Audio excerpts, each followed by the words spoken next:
Kay Baker was excited to go out with some of her other friends and celebrate the end of the school year. Thankfully, the bar has a pretty good surveillance system.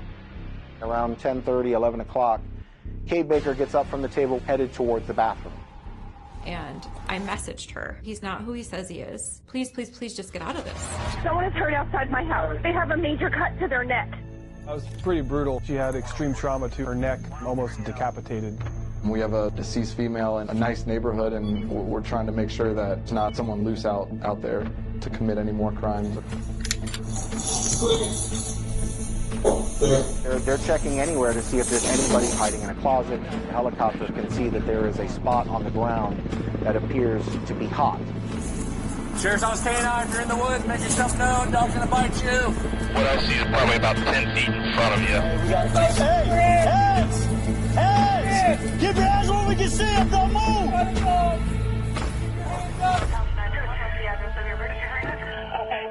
Your wife is in a bar. You said she's unresponsive. This is what he's gonna tell you. How to get out of that situation. And I grabbed the gun. Trying to find the first place to put a body. No, sir. The only thing they could do was kill him. You want to say anything? We, the jury, and to find the defendant.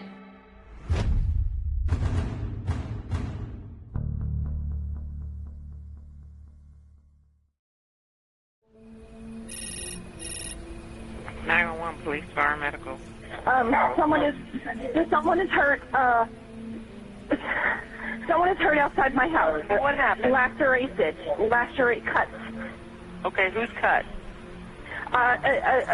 Someone next door. Who is this? It's a teenager. Okay, male or female? Is this a girl or a boy? I think it's a girl. They have a major cut to their neck.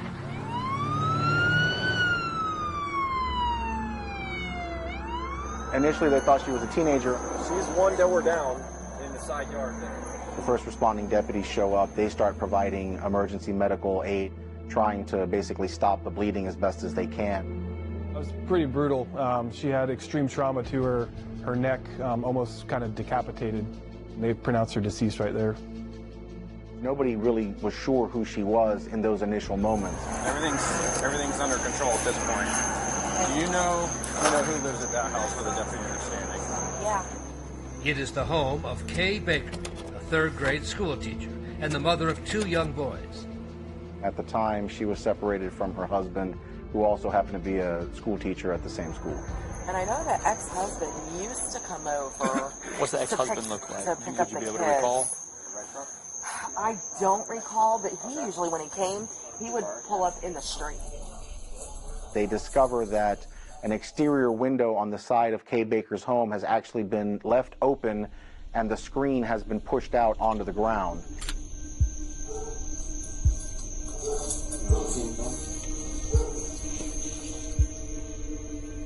They also then realize that the front door to her home is partially cracked open.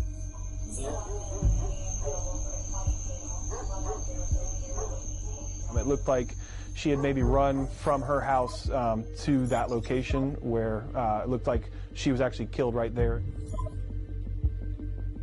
So this home pretty quickly becomes a point of interest to everybody. They didn't know if there was any other victims inside or any suspects.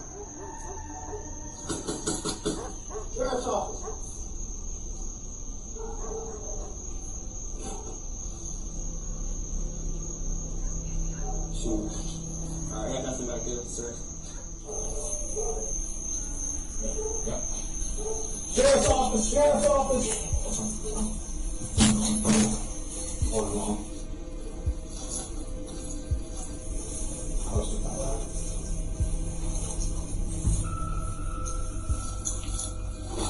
Sheriff's office!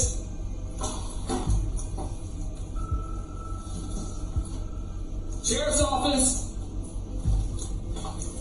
They're checking anywhere to see if there's anybody inside the home who might be injured or in need of help or hiding in a closet or whatever the case may be. So they're going room to room to room, just sweeping everything.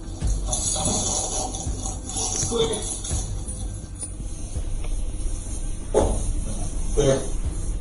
They end up clearing the master bedroom. There's nobody inside the master bathroom. They then go looking in that hallway where the kids' bedrooms are. Bathroom, I can see the bathroom.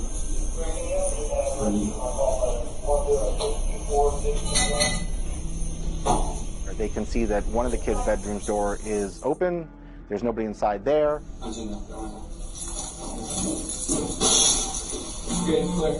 They look inside the bathroom. They can see that there's no one in there. And that bathroom had signs of damage to the door frame. It appeared that at some point someone had kicked that door frame in from that hallway. Suggestions that somebody might have barricaded themselves in that bathroom at some point. And then they discovered the second kid's bedroom, and that one has a door that is locked from the inside. It's locked. Sheriff's office. So they pretty quickly make the decision to kick that door open to see if there's anybody inside who is injured. Sheriff's office.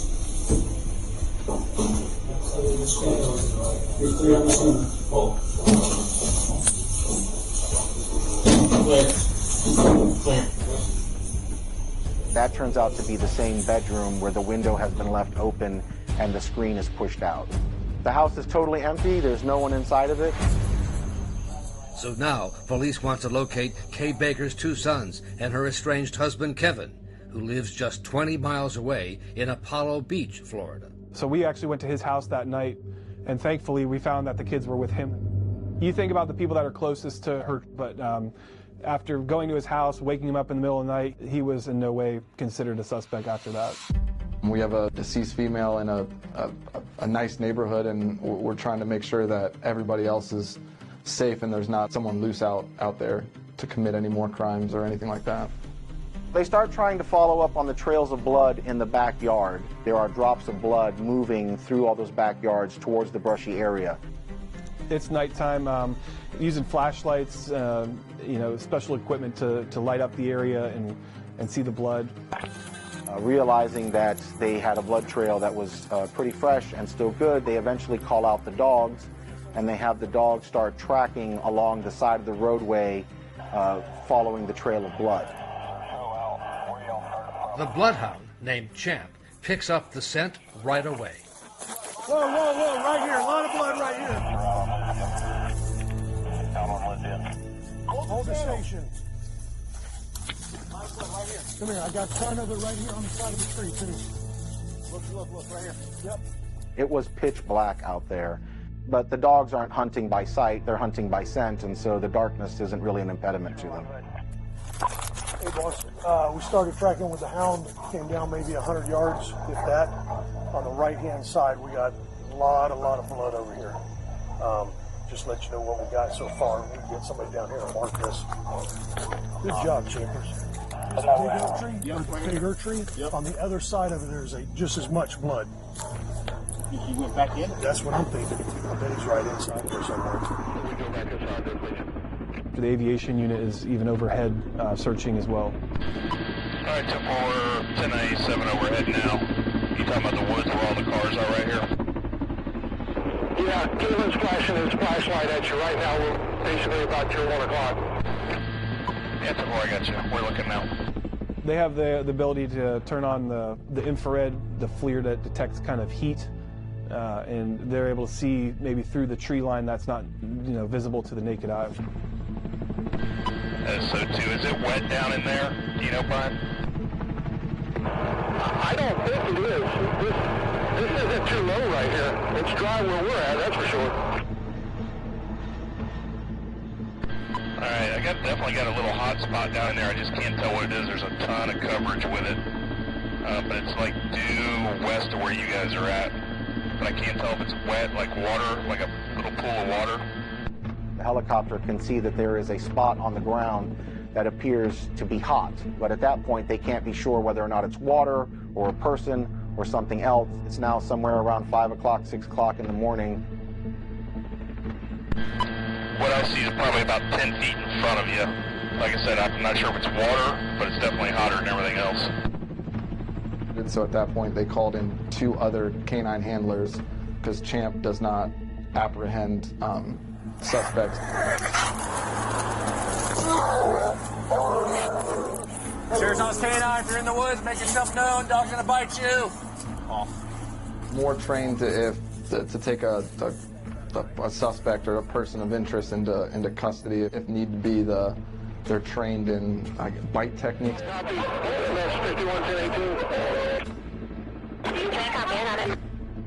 It only took maybe 20 minutes from the start of that trail to locating him. Sheriff, come show me your hands! Show me your hands! Keep your hands where we can see them! Get there by the dog! Keep your hands up! Keep your hands where we can see them! Curtis, get in here! Yeah, I got both hands.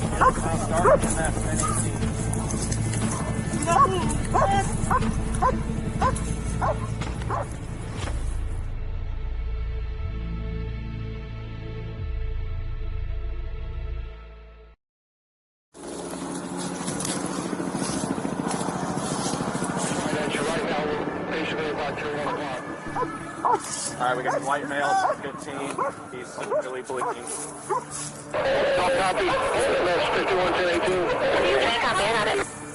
Obviously, this is the person who's leaving this blood trail, and why that dog trapped right to that area.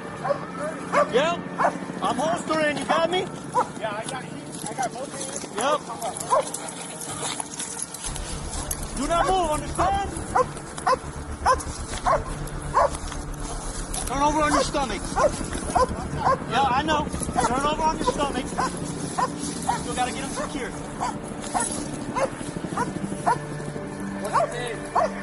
What's your name, buddy? I'm gonna get you up in a second. Bear with me. All right, give me a second. I'm gonna get him turned over. Hey, give me a light here, please. Hey, we got let them know we got a laceration to the neck. All right, you feel that?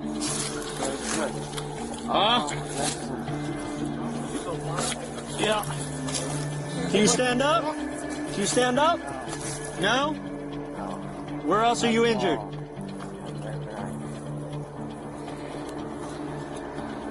Hey, we got two. No, nothing on the chest. We got two lacerations to the neck, one on each side of the jugular.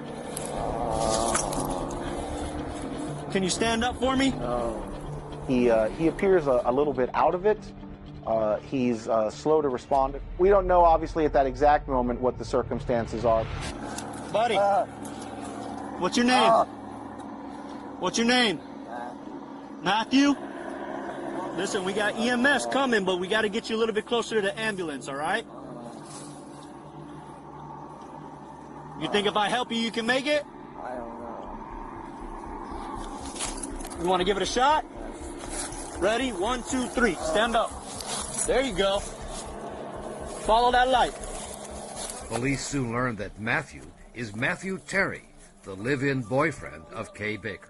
The priority is to try and figure out what happened and whether or not Mr. Terry is the attacker or had been attacked. Keep coming this way. And that's where we start working backwards in time to figuring out where Kay Baker was just before the stabbing had actually happened.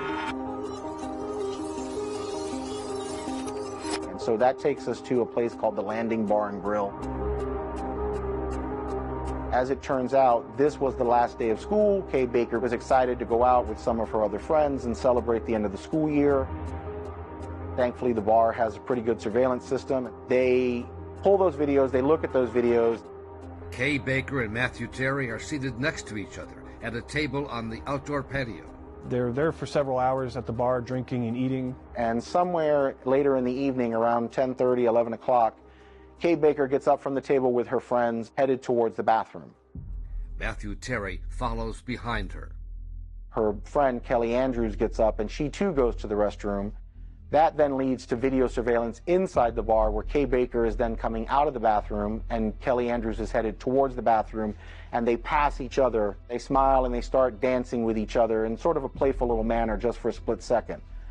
By coincidence, there's another patron at the bar. He throws his hands up for all of 2 seconds and sort of wiggles his hips and dances with them.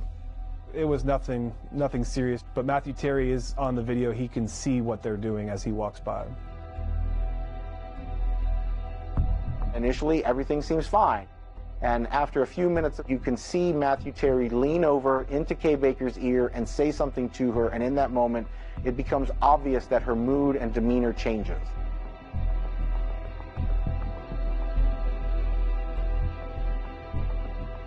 That's the exact moment. That's the moment that sets all of this off. Terry is upset that Kay Baker is dancing with someone else, or thinks that she's dancing with someone else, and that's what starts this whole powder keg that slowly burns to an explosion. But when the couple leaves to go home shortly after midnight, things seem to have settled down. And later, Kay texts her friend Kelly, still at the bar. LOL, sorry for that, so stupid, everything's okay now. And that's the last communication any person has with Kay Baker before she's found on the ground by the neighbors, bleeding from the neck. The next morning, the hunt is on for the knife that was the suspected murder weapon. Through an extensive search of the house, the dishwasher, the drawers, everything was accounted for but this one knife that was missing from their butcher block. It was a little pear knife, beak-shaped kind of blade.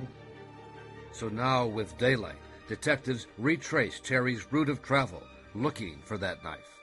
I actually was searching the ground with a hand-held metal detector and stumbled upon a hornet's nest and got stung. My hand swelled up pretty bad. Obviously, finding the knife, if we had found it somewhere in the immediate vicinity, that would have been like the smoking gun, since I had every reason to believe it would have had the victim's DNA on it. But there's no accounting for that knife. And Terry himself was being treated for 2 wounds to his neck.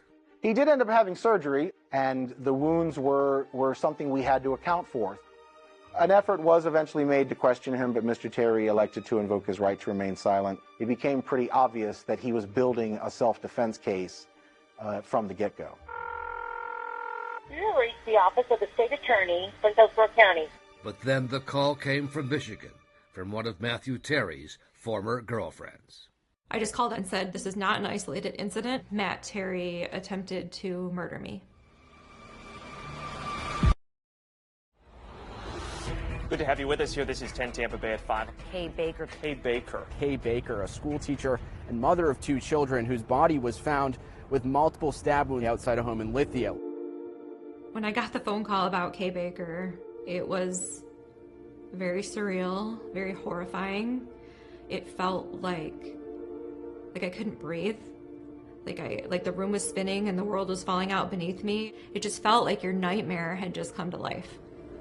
4 years earlier, on a snowy St. Patrick's Day night, police in Lansing, Michigan had responded to a similar attack involving Matthew Terry. The victim then was Michelle Rogers, Terry's live-in girlfriend and the mother of his infant son. Matt Terry had attacked me that night when he returned from the bar, and he had stabbed me 7 times, beaten me quite badly, broken my nose, gave me a concussion. I had said, why are you doing this? I love you. And he said, no, you don't. F you, I'm gonna kill you. White male, green and white shirt. Hold in the air on north. At that point, I just realized that my son was in the house. We're setting up a perimeter. My biggest concern about my son being in the house was that he was going to go in there and murder him.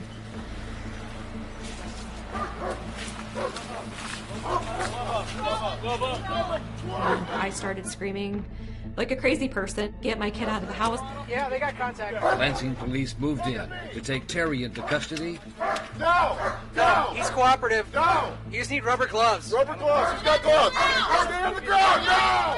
And try to find Michelle's 9-month-old son. Small. Clear. Check for the baby. Yeah, turn the lights on. Where's the baby at? Okay. Clear, come out. You guys got the baby secure?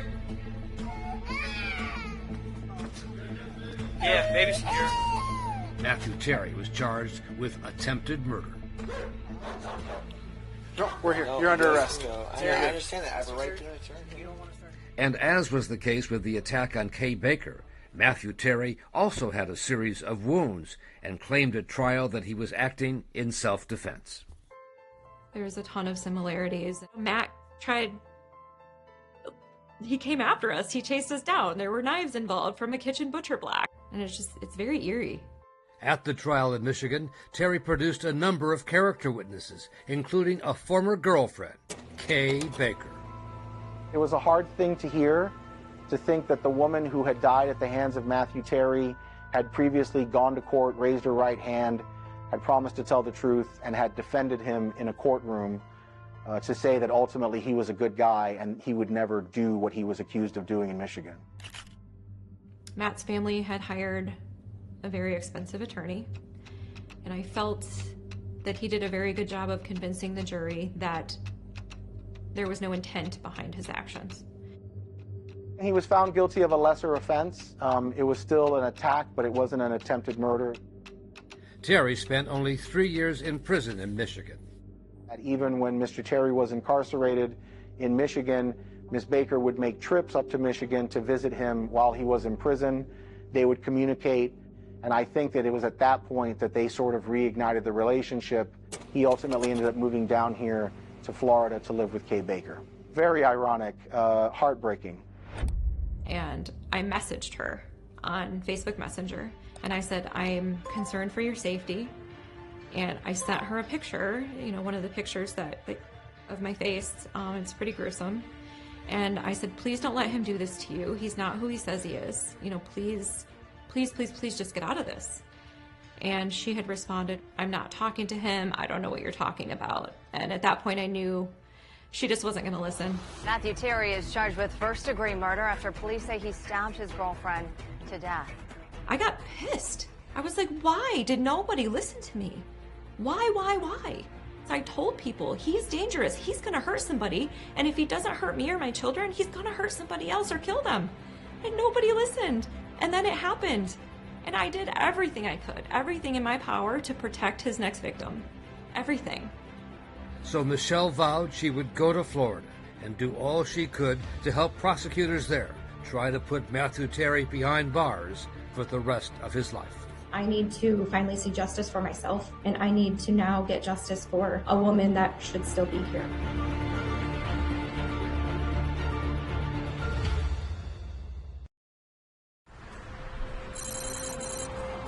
Opening statements are scheduled to begin in the trial of a man accused of killing a Hillsborough County teacher. The state attorney's office is seeking the death penalty. It seemed like he thought this was all just going to be a brief interruption in his life. He almost had a little cocky look to him. I'm going to turn now to the state and ask if they are ready to proceed. Yes, sir. Thank you. It's Saturday, May 28th. It's just a bit past midnight. It's rapidly approaching 12:30 in the morning. Kay Baker is lying face on the ground in the yard of her neighbor. With every beat of her heart, her life is ending. We really wanted to paint what it was like in those last few moments of the life of Kay Baker, the terror, the fear that she would have experienced. But prosecutor Justin Diaz knew he had to anticipate what the defense would say about the injuries that Terry suffered, that he acted in self-defense after Kay or an unknown assailant attacked him. Did the defendant injure himself? Is he the one who did this to himself? Photos are taken again when he's at the hospital.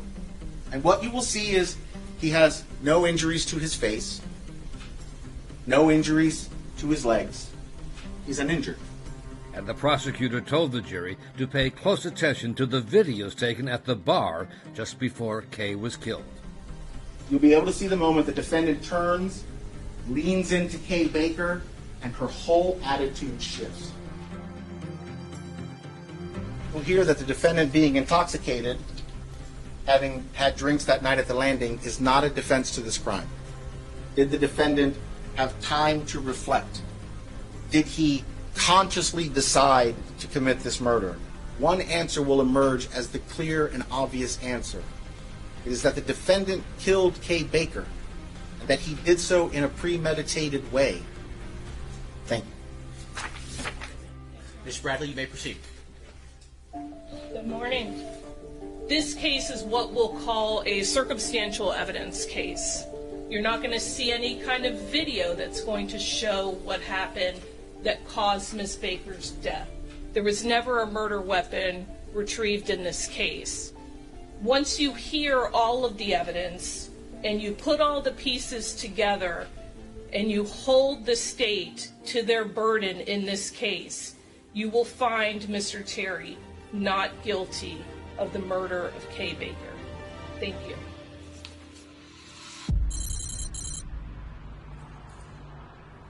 Good afternoon, ma'am. Good afternoon. If you would, please introduce yourself to the jury. Hi, I'm Kelly Andrews. She was Kay Baker's closest friend there at the bar that night and the one who had the most interaction with her in this lover spat that was occurring. And so her testimony was super helpful. Well, I want to ask you a question about that night. Did the defendant ever accuse his girlfriend of sort of dancing with some other person? Yes, he did. Did you physically hear the defendant make that accusation? Yes, I did. You watched this video, right? Yes, I have. Do you know who that is? No, I do not. This is somebody unknown to both you and your friend, Miss Baker. Correct. Did you think Kay was dancing with that guy? No, not at all. When I sat down, Matt immediately asked me who was Kay dancing with. So did you specifically tell the defendant that Kay Baker was not dancing with the other guy? Correct. How did the defendant react or respond to that? He was very insistent that she did, and that I remember him saying something very strange along the lines of, I want to protect my queen and my kingdom. I was telling him he was being jealous and just to stop. How would you describe Mr. Terry's demeanor during the course of this conversation? He was very frustrated and insistent that it did happen. And then the final exchange of text messages between Kelly and Kay. It says, LOL, sorry for that, so dumb, all good now. And then the next text message that you send back is what? Tell Matt to stop being stupid or I'm going to punch him in the balls. Pass the witness, Your Honor. Cross-examine. I know she was your best friend, so I'm going to try to keep this brief. But that night, there was not one moment where Matthew Terry screamed at Kay about this so-called dancing incident, was there? No. He didn't push her, right? No. Didn't slap her? No. Didn't kick her? No. Didn't punch her? No. And you're close enough with them that you say, tell him to stop or I'm going to kick him in the balls, right? Correct. No reason to think anything would get physical, right? No. Matthew Terry showed no emotion.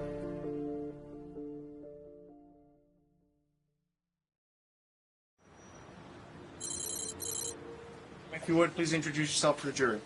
I am Michelle Rogers. The prosecution saved Michelle Rogers for the final day of their case. In the state of Florida, we call that Williams Rule evidence, which is evidence of some other crime at some other point. You see Mr. Terry in the courtroom. Yes, I do. He is sitting over here wearing a gray blazer and glasses. It's never easy to have to be in the same room with him, but, you know, I was just driven by, like, this anger. Like, you're not going to get away with this. Before we get to the part where he comes at you, do you remember if you guys are having any sort of argument, if anything's being said, either he's saying something, you're saying something, whatever the case may be? I don't recall any of that, no. So you remember now all of a sudden there's a moment he's coming at you. I want you to describe that as best as you can. He was coming at me very quickly and aggressively to the point where I kind of backed off and braced myself, and I actually verbally said, you know, what are you doing? You know, oh my God, what are you doing? And when you said the words to him, what are you doing? What, if anything, did he do? He proceeded to knock me into the front door that was behind me. And at that point, then we both fell to the floor. At any point, do you say something to him to try and diffuse the situation? Yes. So as the struggle continues and I'm trying to break free, there was a point when I yelled at him. I said, you know, I love you. Why are you doing this? And he said, no, you don't. F you. I'm going to kill you. All right. And do you remember those words specifically? No, you don't. F you. I'm going to kill you. I will never forget them. Yes, I remember. And then the next thing you know, Mr. Terry comes around behind me and stabs me in the neck. He was on top of me. He had used both of his hands to take my head and slam it into the cement multiple times. Sorry.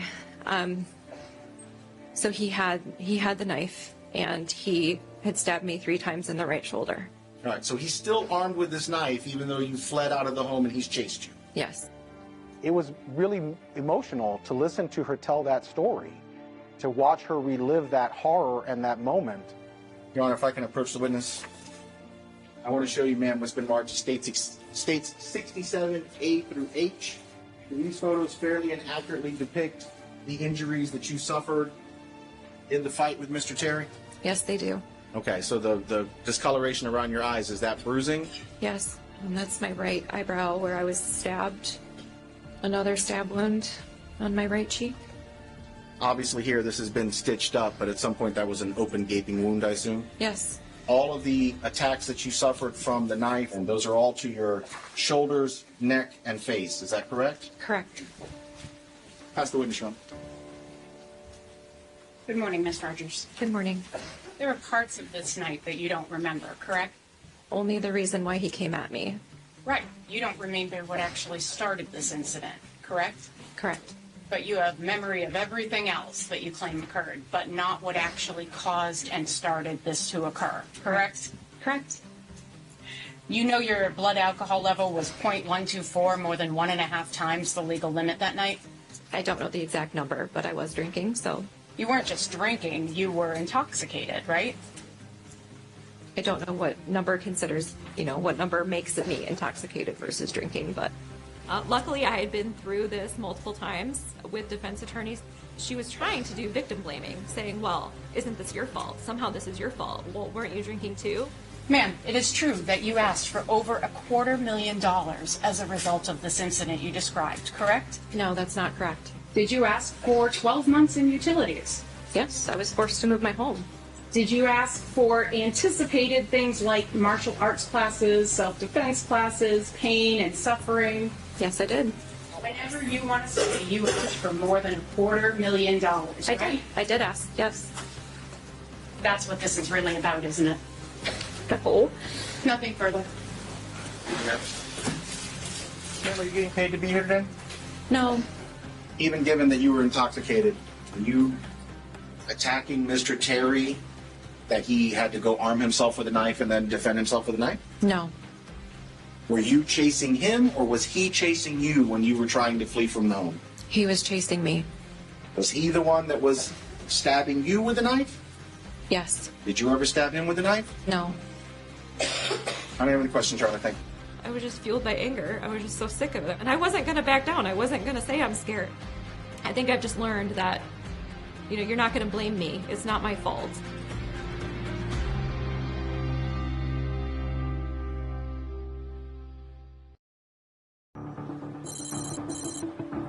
Everyone is present now. You had an opportunity to discuss with Mr. Terry his decision whether to testify or not during his case in chief?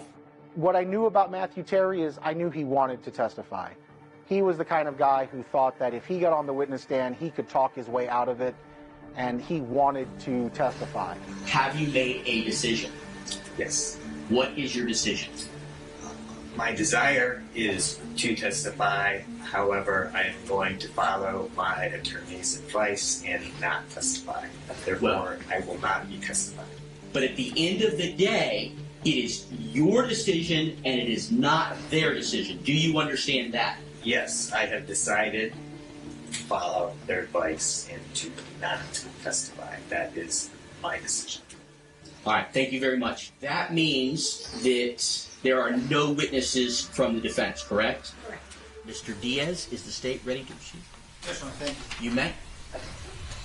It was that man's intent to kill Kay Baker that night.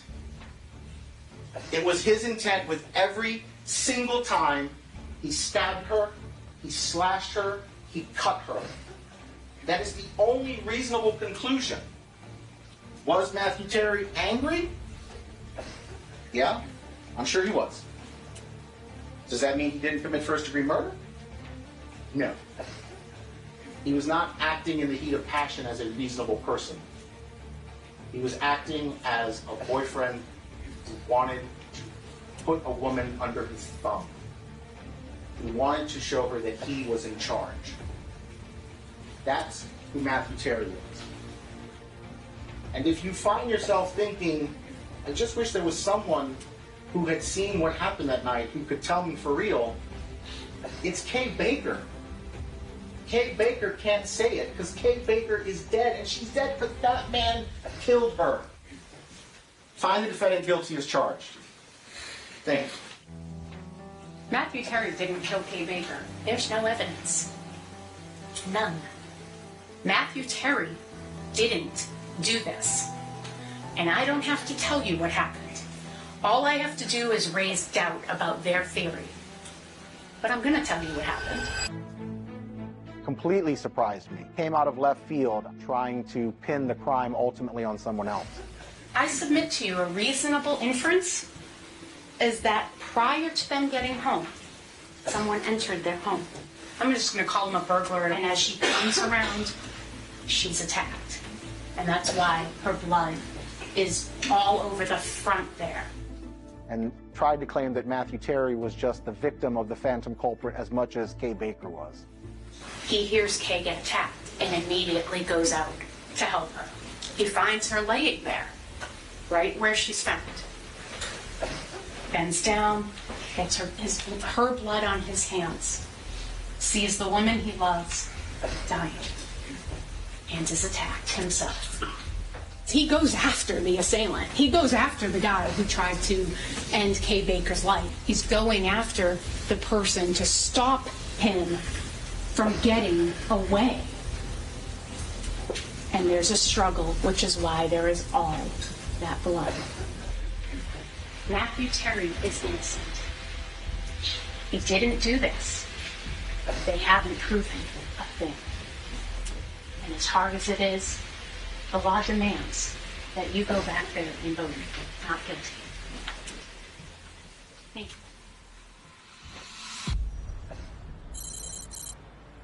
Waiting for the jury verdict was the scariest moment of my life, other than nearly being killed. I was sitting there and I had his ex-girlfriend and his ex-wife on either side of me, and we were holding hands, just sitting there waiting. I'm going to ask Mr. Terry, with your attorneys, to please stand for publishing of the verdict, and I will present the verdict to the clerk to be published. And if he wasn't found guilty, then I was going to have to face his wrath for the rest of my life, and I was going to have to worry even more about my safety and my child's safety. State of Florida versus Matthew Robinson Terry. We, the jury, find as follows as count one. A, the defendant is guilty of first-degree murder as charged. I can't tell you what a relief it was. When they came back with the guilty verdict, I don't think the jury knows how much I've had to go through to get justice. And now the same jury would decide on the sentence, life in prison or the death penalty. The best argument I thought was just the sheer brutality of the attack, but also the fact that it was so similar to the other attack in Michigan. You have already sentenced Matthew Terry to life in prison. You've already done it. Where he dies is not an issue here. It's how he's going to die. Is he going to die naturally, or is he going to die at the hands of human beings? Lethal injection, electrical chair. Matthew was raised in a loving and prosperous home. I think everybody can agree on that. He was a United States Marine who served honorably and faithfully. If Matt were to receive a life sentence, Kathy, would you continue to communicate with him and be a part of his life and be in contact with him? Yes, I can't imagine any mother or any parent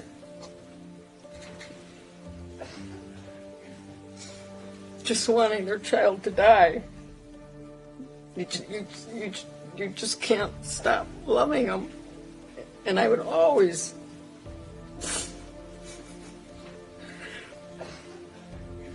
You understand the degree of pain that the Baker family has gone through? Oh, I know. I'm just so sorry.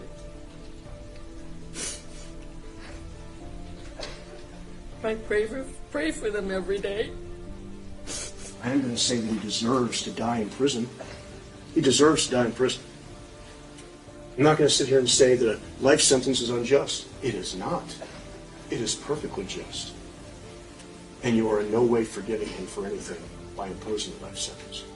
I'm asking you, find value that outweighs anything that you have seen or heard in this courtroom. Find value. You sentence Matt to life. Thank you. We, the jury, unanimously find that the state has established beyond a reasonable doubt the existence of the aggravating factor that the first-degree murder was especially heinous, atrocious, or cruel. Check only yes or no, and that answer was no. Meaning no death penalty. There was a bit of a quiet gasp from someone in the courtroom gallery. I think he was relieved. I'm sure he was happy to know that he wasn't going to be sitting on death row. But the judge wanted to make sure Terry heard what Kay Baker's stepmother, Christine Empe, had to say. What words did Kay say that night to justify you killing her?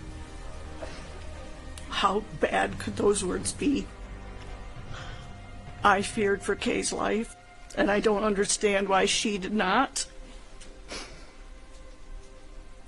I hope you fear for your life. I don't know what happened in Michigan as far as the trial and the sentence, but based on what I heard, I believe that you should have been in prison in Michigan and that Miss Baker should still be alive. This is Florida. You're going to prison for the rest of your life. I adjudicate you guilty. I sentence you to life in prison. Thank you. It literally changed my life. It literally changed my life, and I'm so grateful we finally got him put away. You're not going to do this to another person. I'm not allowing you. It's done. It's done now.